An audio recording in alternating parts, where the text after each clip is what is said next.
Hey everyone, I'm Armor Gaming. Welcome back to my channel and welcome to a monster analysis, an updated monster analysis on Wasper. This is the upcoming team race monster for the Warriors Hive team race. So after this analysis, I want to hear your guys' opinion. Is this monster worth it? Is he worth getting? Is he worth participating in this upcoming race? So with that being said, let's jump right into it. So I already told you guys about his description. He is an upcoming magic monster. He's an attacker. His power is 3553. So I kind of called it. He is a pretty powerful monster. In the magic category, this is the third highest power stat. He's actually tied with Malaire. And the only monsters that have a higher power stat than him are Shade Moon, which is also a team race monster, and Worker Hulk. And we can kind of ignore Worker Hulk because no one ever uses him. So Shade Moon is competition, Malaire's is competition, and I will do a slight comparison to Shade Moon, but we'll get into that in a little bit.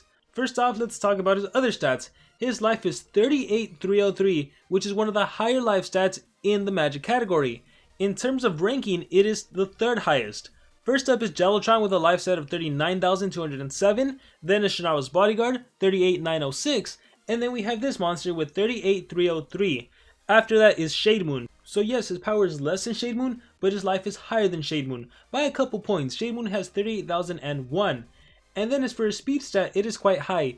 3476, this is one of the higher speed stats. In the magic category, it's tied for being the 6th fastest speed stat. And he's actually tied with monsters like Bowtie, Dungeon Master, and Galante. As for Shade Moon tends to be a little slower, okay? Shade Moon has a speed stat of 3454. Although for attackers, the speed stat really doesn't matter too much. It only matters when you want to do synergy with one of your support monsters, for example. For example, if you have a monster that's faster than Wasper, then you can maybe apply some sort of double damage buff, increased accuracy buff, some buff that, or something that just clears negative effects. So that's the advantage of being a slow attacker. But then there's also advantages to being a faster attacker. Anyhow, the one thing that I was going to say would really make or break this monster would be his traits. And he ended up kind of delivering, okay? He has a hardened trait, 20% chance to not get hit with any negative effect, but on top of that, he has a self-status caster evasion. So yes, it's not an Elvira evasion, it's not an area evasion, but it's a self-status caster evasion. And I actually really like this. I like it a lot. So you can actually make the comparison to Shade Moon. Shade Moon has a dodge area status caster. If you've ever played with Shade Moon, you would know how fun it is when the enemy has a super fast Kihaku, a super fast Zyron the Ruby, and they hit you with Emerald, Lane Odds, Kihaku does his Katsu Jinkin, or whatever skill he may do, and nothing touches you. The enemy attacker, who's level 130, has level 10 runes, does his super powerful attack, and Shade Moon does not get hit, and then you are able to do something. So Wasper, I would argue the self-evasion is better than dodge area, because with dodge area, you're still susceptible to singular attacks, right? If you're facing a Voltic, I'm sorry, your Shade Moon is dead. Voltic does single target attacks. A Zyla, a Charmless, your Shade Moon is dead. But Wasper, on the other hand, because you have evasion, well, the extra turn monster is gonna skip his turn. He's just gonna recharge. Voltic can't attack your Wasper at all. So you know, normally we would help Shade Moon out by putting Shade Moon with the Brutalis, with a Clipium, someone that has the taunt. That way you're protected from singular attacks and also dodge area. Well, Wasper doesn't need to worry about that. The self evasion pretty much guarantees him an extra turn. And yes, while it's true that you can, like, it's technically easy to counter this, right? There are so many monsters nowadays that can just remove evasion from the get-go. There's so many attacks that remove a positive effect. But again, from the advantage of being an attacker and being able to choose your battles wisely, I think his trait definitely makes him a lot more valuable. And then when you partner that up with his stats, his 3553 power, one of the highest in the magic category, the third highest actually, tied with Malaire, is super tanky life stat, 38,303, and a great speed stat. These are really, yeah, these are great stats, and it's a great trait for sure. And then Relics, what I like about his Relics is that he can hold a sword relic, which is indicative of an attacker. Attackers always hold a sword relic. But what more so, you can even hold the armor relic, and I like that a lot, because the armor further increases this monster's survivability. It increases his tankiness, right? If you happen to have a legendary armor, man, you are good to go. A diamond relic, you are good to go. So I like the relic slots for this monster. You can take advantage of so many different things. And with that being said, now we need to look into the stats again. Specifically, we need to look at the cooldowns and the costs. So first of all, his ultimate, can we just agree it's phenomenal? Hive Mind removes positive effects from all enemies. Bye-bye evasion, bye bye skill mirror, bye bye damage mirror, bye bye 100% life shield, whatever you may have. Disables trait on all enemies, bye bye War Master traits, bye bye everything, all of that nonsense. Deals massive special damage to all enemies.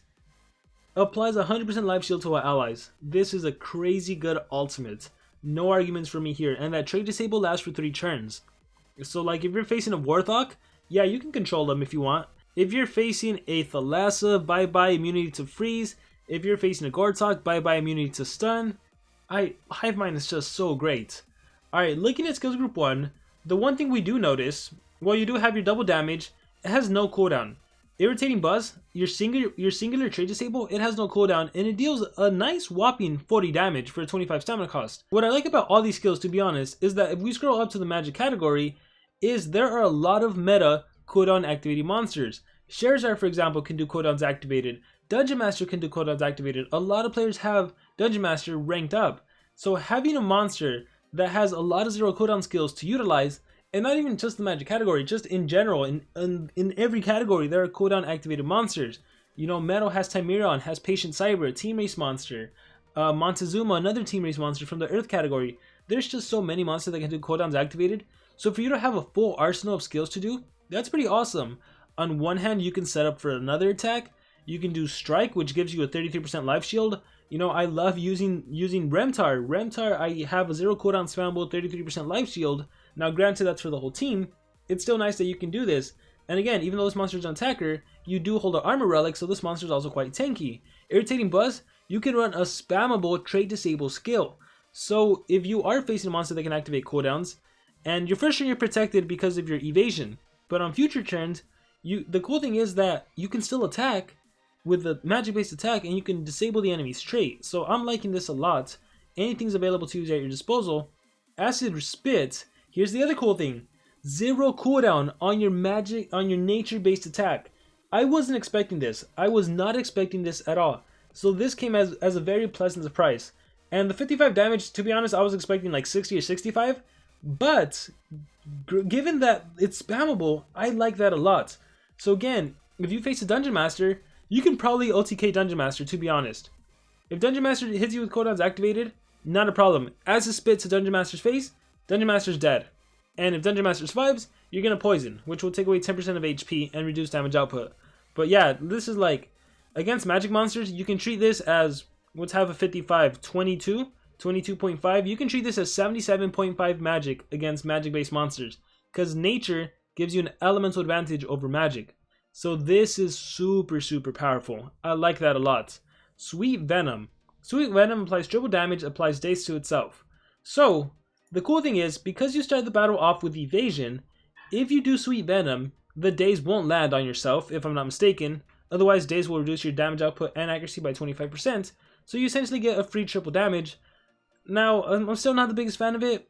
Like, I guess the only way Sweet Venom would work, and it actually can work, is if you have a monster that is slower than your Wasper, which is very possible because you have a fast base speed, and that's a turn transfer monster. For example, if you partner up, I don't know, any Denier, Wasper, and Cloud, and with Wasper you do Sweet Venom, and then with Cloud you do I don't know what the skill is called, but you turn transfer over to Wasper. You give Wasper double damage and increased accuracy. You'll have triple damage, double damage, increased accuracy, and then you're going to be able to hit really hard with an AoE skill. So there are potential benefits to using Sweet Venom depending with how you partner up your team. So it could potentially be used. Poisonous Exoskeleton, I'm not a fan of this skill whatsoever. You do get a 50% life shield, and the enemies get poisoned, but that's pretty much it. 16 stamina cost, 2 turn cooldown, but that's all you do. Not a fan. Hive Defender deals modest special damage to all enemies, applies a 50% life shield to itself. Again, the cool thing about this monster, it appears, is that yes, he's an attacker, but he's a tanky attacker. He could make himself hard to kill. He can give himself a 50% life shield. He can spam 33% life shields. He can poison the enemy, which reduces your damage output. So I guess this is the advantage of Exoskeleton, right? 50% life shield, and hey, the enemy's damage output is reduced by 20%. So he's an interesting attacker. He's an attacker that is tanky. Overall, I like the 40 damage. The 40 special base damage on a 27 stamina cost, 2 turn cooldown, that's nice. High Decibel Buzz. This is honestly a fantastic skill. Trait disables all enemies and it deals moderate magic damage. 36 stamina, 2 turn cooldown. I think this is your highest stamina costing skill, but it's a all across the board AoE trait disable. What more can you ask for? Trait disable in the current meta monster legends with the war masters and their crazy traits and upcoming monsters that get released with crazy traits. Trait disabling is needed. It is very powerful. I like that a lot. And then this is honestly one of my favorite skills on this monster, Piercing Sting. It deals 50 damage, it only costs 26 stamina, has a 2 turn cooldown. It does so much. First of all, it's basically like your alt. It's almost like the alt. But yeah, let's read into it. So first of all, it removes positive effects from one enemy, and then it disables a trait on that enemy, and then you deal heavy magic damage, and then on top of that you poison. So it does a lot, right? What I love is that you remove positive effects first and then trait disable. So once again, in a world where we're fighting War Masters, where we have to start off with status caster area skills, if you fight a Remtar, you can specifically target one enemy monster, and that enemy monster you target, they are going to be in for it because the skill Mirror from Remtar, that's going to disappear. You're going to trait disable Remtar, which is super important. Remtar is so annoying because when Remtar is in the game, you can't use special base attacks. Well, with Piercing Sting, you don't need to worry about that. And you deal your heavy magic damage. That's right, Remtar, you're going to get hit with heavy magic damage, which is the elemental advantage. And on top of that, you land a poison. Pretty awesome. And if you're facing any Elvira base, doesn't matter. That evasion, you can kiss it bye-bye, and you can trait disable whatever monster you're targeting. So this is also very useful when you're facing that very random War Master, Ragnarok.